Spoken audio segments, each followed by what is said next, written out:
Hello and welcome. It's a good day to be on the farm. My name is Chuck and this is Calmsden, episode 7. In this episode, as you can see, we are mowing the field that is directly west of our grain silo, which is in that green shed you can see off in the distance. I believe this is field number 4, I want to say, but this is directly north of the sheep field, which is the one over that stone wall to the right. So in this episode, we're going to go ahead and get this mowed and baled and stacked, and then do a little bit of analyzing of the soil by pulling soil samples. So stay tuned through here a couple of time lapses, and we'll start getting busy on that, and then I will check back with you after we get this section of the field mowed. Hang in there. Thanks.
All right, and we have finished mowing up this section. We're going to go lift up the mower and get it folded up here in just a second as we head back to the north end of the field just to make sure we didn't miss anything.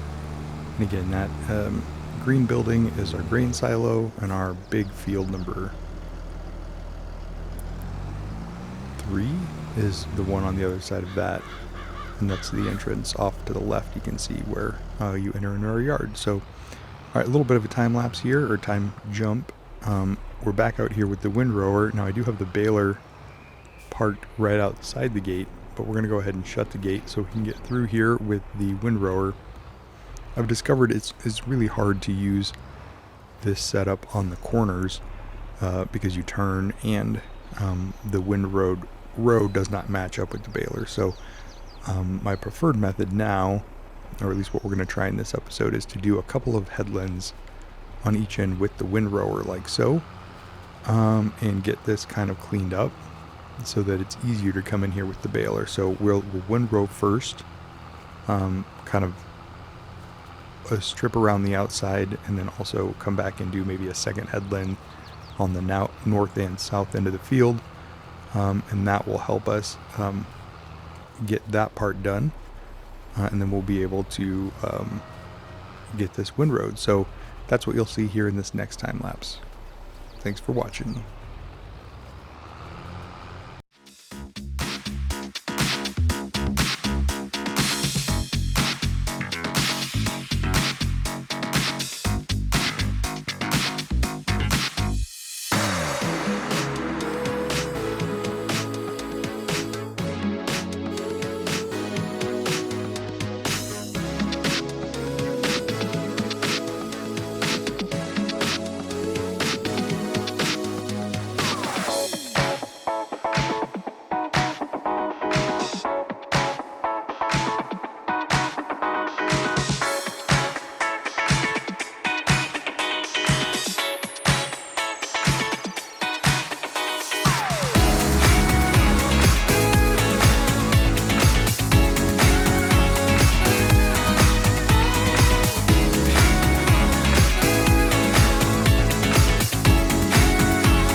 All right, and so we are done with the baling. We'll just eject those last 2 bales out of the baler here and check to see, and it looks like we made 20 bales off of that field. Go ahead and give it a save again.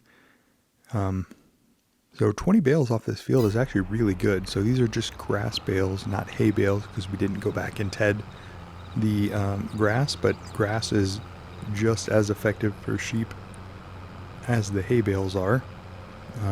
And we're going to need hay when we get to cows.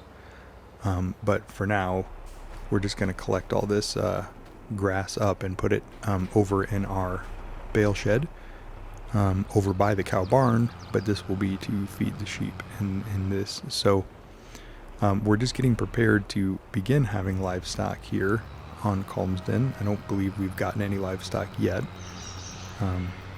But we're going to get sheep very soon. Probably in the next episode or the one after that, and then cows will come shortly after, because we do have some hay bales now and we do have some grass bales and some straw bales.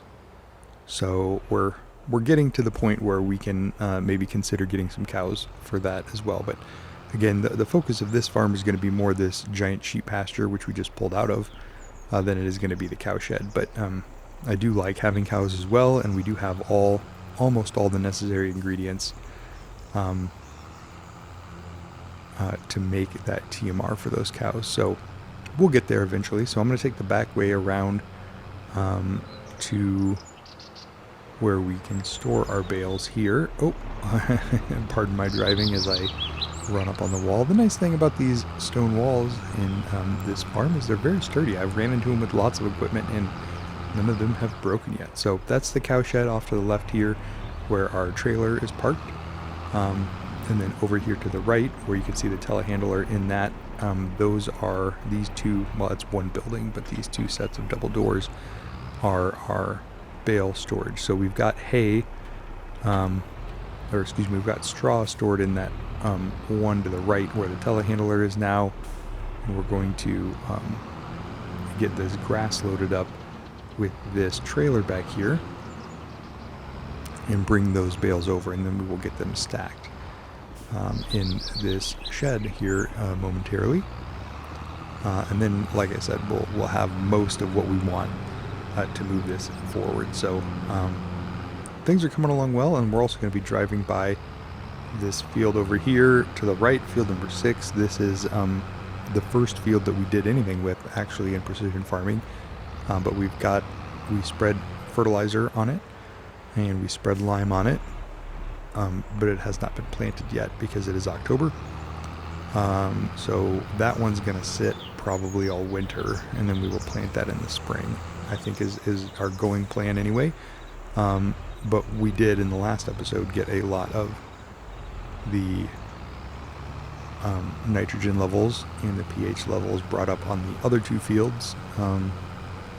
The ones with crops in them on our fields 2 and 3. So things are going well there. And again, we're driving across the giant sheep field right now. And now that we have this grass, we should hopefully be able to get sheep here pretty soon. And now we're actually driving through the horse field. I don't think we're going to do horses. I've never actually done horses. They mainly eat oats, and you can use straw for bedding for them as well. But then you have to ride them to help mature them in order to get your money's worth. Now, they do make great money, but I've never wanted to just ride a horse around on the farm. That hasn't been something that has appealed to me. And that was mainly on FS19 that I learned about them and did a little experimenting. I don't think I've done anything with them on FS22, so I assume it works the same way as it did previously, but I should probably look into that. So if you know how horses work, or if you still have to train them or break them, I guess, for riding, please let me know in the comments below so I can learn about that. That is a very nice horse pasture that we have, and actually I don't think we own it. I think we own all the fields around it, but we don't technically own that horse pasture, but it is the access to this field, which is just a straight up grass field, and then the one ahead of us is the pig field. But you would access that through that horse pasture as well. So I think that horse pasture is part of this whole area, but I actually, if I remember right, I don't think we own it. So interesting, but worth noting. So yep, we've gotten almost 2 levels complete here on our trailer, and we'll get that 3rd level started to try to get up to 20. So 17, 18, and there's 2 more bales around here somewhere. There they are. So 19 should be, and then this will be 20. So again, we've got our lights on because it's October and it just gets dark earlier, and it's really hard to see some of these grass bales when they get into these long shadows from the trees, like those last couple of bales were. So that's why I've got the lights on, just to kind of help me find those one-off bales. And so this field we're in right now is where the pigs would go. I don't think we're going to do pigs, or if we do, we're not going to do them until year 4 or 5 or something like that. But we're definitely going to get sheep going here. So yeah, I'd be interested to hear what you guys are doing for your livestock as well. Oh, and off to the right there, you just might have seen it. That's where our chickens are. We technically do have chickens. They're just not producing the eggs yet. But we did dump some of that grain we took off of field 6 when we harvested it, and dumped 1 load over there and bought some chickens just to get them started. Eggs are actually worth quite a bit in FS22. So we just wanted to start growing those chickens. And the nice thing is you can actually sell the chickens as well for a little bit of a profit. I believe when you buy them as chicks, they only cost $5 a chicken, and then $1 delivery. But and then as they mature, you can sell them for $20 a chicken, plus they make eggs. So you kind of get the chickens in, let them start maturing, let them produce eggs, and then you start selling off the old hens and buying new baby chicks, or letting just new chicks be born, and then those will kind of steamroll a little bit as it moves forward. So, another thing that you can do that has worked out very well, or is another great way to make money for very little investment, especially if you have a wheat field. And like, we were just given a wheat field at the beginning of this Calmsden farm, so might as well use some of that for that. And then eventually we might use some of the rest of that wheat, which I believe we still have most of it in storage at this point, to either just straight up sell at the peak, which I believe is in November or December, or we might save some of it if we wanted to start making flour or something like that. But I really doubt we're going to make flour on this map, just because there is no flour mill currently on it.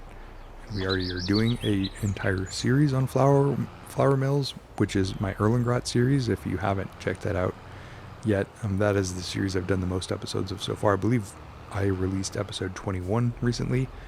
So I'm assuming that's how you found my channel actually as well. But if you haven't, if you stumbled across these somehow other way, certainly check out my Erlengrot series. That is one that I'm quite proud of, and we're doing a flour mill and making that profitable. So as you can see, jumped in the telehandler now. We're going to start moving these 20 bales into one of these sheds, and start getting those things stacked as well. So you'll get to see my stacking skills. And again, this JVC is a super nice telehandler. I really enjoy using it. It's probably my favorite telehandler in the game so far.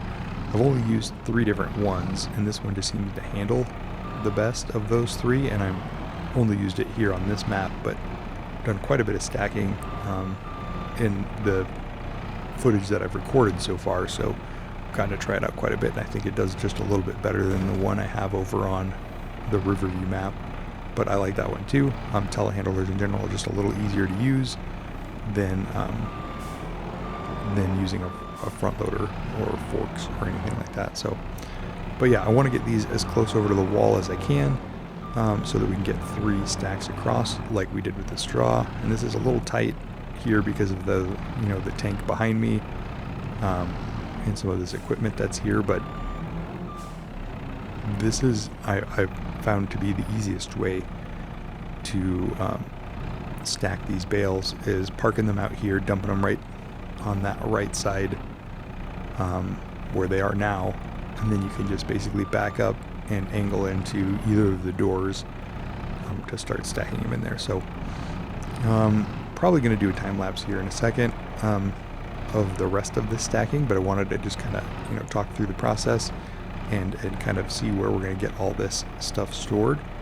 And I try to get this lined up. So in the beginning here, I'm spending a lot of time just making sure that my stacks are evenly spaced across the back and giving us a good opportunity to make sure we can get 3 rows across. And then usually I will stack them 2 layers high as well.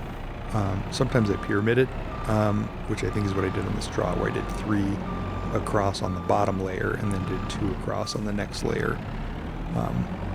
But we'll see what I come up with here in just a second.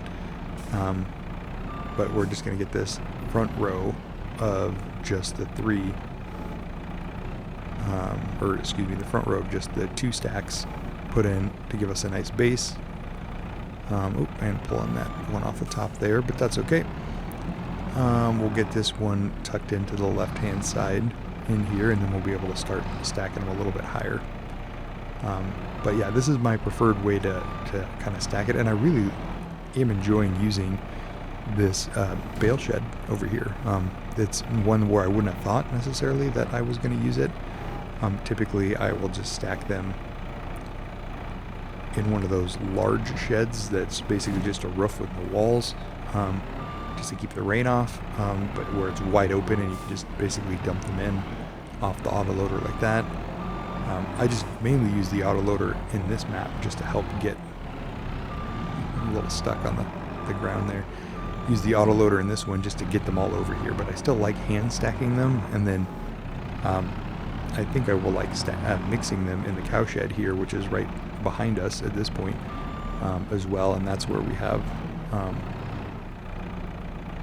I believe we've made some silage bales in there too with the wrapper where you feed them in manually.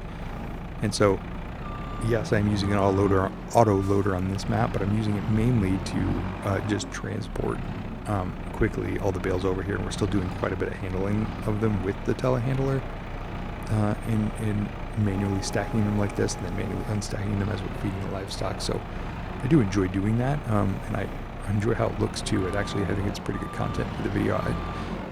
If you watch my Erlengrad series, I was a little skeptical about whether you guys would want to watch me stack bales, so I used an autoloader for that. But yeah, I don't know. Let me know how you feel about it. And anyway, we'll go from there. I'm going to go ahead and jump to a time lapse, get the rest of these stacked, and then I will meet up with you guys here in a second. Hang in there, and I'll be back. Thanks again for watching.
Alright, and as you can see, I got 1 row across on this side, and then 1 row across on this side, but double stacked, where I did the pyramid thing I was talking about. So 3 across on the bottom, and then just 2 layers on the top. And it looks a little funny on this side, but I do like the way it turned out on the other side. So we're going to go ahead and switch now to some footage I have of doing the soil sampling. I don't think I recorded when I did the perimeter, but this is the machine you can use to test the soil. And so this is basically I'm driving around the field and doing these circular soil samples to just pull those off, and then we will send that into the lab to have that tested. This is the same thing I did on field 6. but I don't believe that I actually showed the footage of field 6. So I wanted to make sure I put this footage in of me testing the soil samples here. This is another field that I purchased, and this is not one of the ones you get in the original homestead, but it was the right soil conditions when I bought it, which is what you're seeing right now, cultivated and kind of ready to go. So we're going to sample everything and kind of mess around with the precision farming. So that's going to end this episode. Give it a thumbs up if you like it, subscribe if you haven't, and I'm going to go ahead and let the rest of the soil sampling just kind of finish out the episode in a time lapse. Catch you guys in the next one. Thanks for watching. Bye-bye.